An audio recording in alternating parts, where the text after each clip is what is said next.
योग गुरु से बोल बचन बने बाबा रामदेव ने राहुल गांधी पर विवादित बयान क्या दिया। उन पर मानो मुसीबतों का पहाड़ टूट गया है। रामदेव पर यूपी की राजधानी लखनऊ में चुनाव आयोग ने लोकसभा चुनाव तक यानी 16 मई तक किसी भी तरह का कार्यक्रम, चाहे वो प्रेस कॉन्फ्रेंस हो या फिर कोई सार्वजनिक सभा हो, हर प्रकार के कार्यक्रम पर बैन लगा दिया है। साथ ही रामदेव के खिलाफ लखनऊ में FIR भी दर्ज कर ली गई है। हालांकि बाद में रामदेव ने अपने इस बयान पर माफी मांग ली है। बाबा की माने तो उन्होंने दलितों का अपमान नहीं किया है, बल्कि राजनेताओं ने एक शब्द हनीमून की गलत व्याख्या करके दलितों का अपमान करने की कोशिश की है।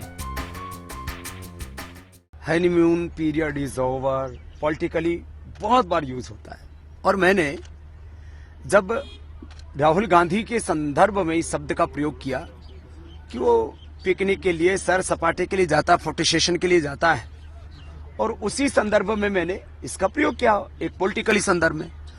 और बाबा रामदेव ने दलितों का अपमान नहीं किया। उस हनीमून शब्द का गलत व्याख्या करके राजनेताओं ने दलितों का अपमान करने के लिए कोशिश की।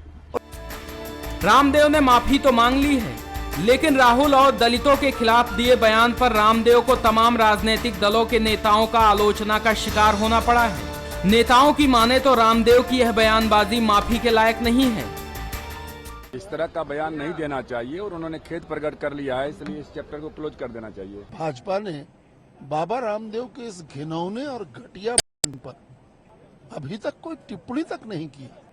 अच्छा है, ऐसे ही लोगों को लेकर के नरेंद्र मोदी चले, उनको माकूल जवाब जनता देगी। गिरफ्तारी होनी चाहिए।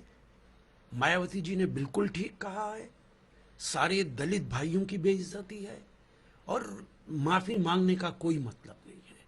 कुछ बातें ऐसी होती हैं, कुछ गुनाह ऐसे होते हैं जो नाकाबिले माफी होते हैं। बाबा रामदेव का ये बयान माफ नहीं किया जा सकता।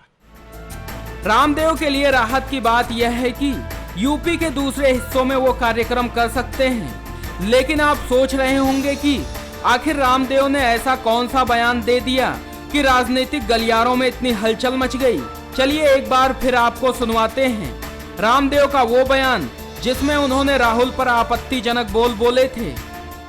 मम्मी चाहती है पहले प्रधानमंत्री बन जाए फिर विदेशी लड़की को लाए, और ये लड़का जो है वो देसी से शादी नहीं कराना चाहता। हनीमून करने के लिए, पिकनिक के लिए जरूर दलितों के घर में जाता है, लेकिन किसी दलित की लड़की से शादी कर लेता तो वो भी दौलतमंद हो जाती। बाबा ने विवादित बयान दिया, माफी भी मांगी, लेकिन सवाल ये उठता है कि क्या माफी भर मांग लेने से ही किसी की आहत हुई भावनाओं को काबू किया जा सकता है। वो कहते हैं ना कि मार के जख्म तो फिर भी भर जाते हैं, लेकिन बेतुके बोल के जख्म ऐसे होते हैं जो कभी भी नहीं भर पाते हैं। खबर फास्ट के लिए न्यूज डेस्क से नीरज उपाध्याय की रिपोर्ट।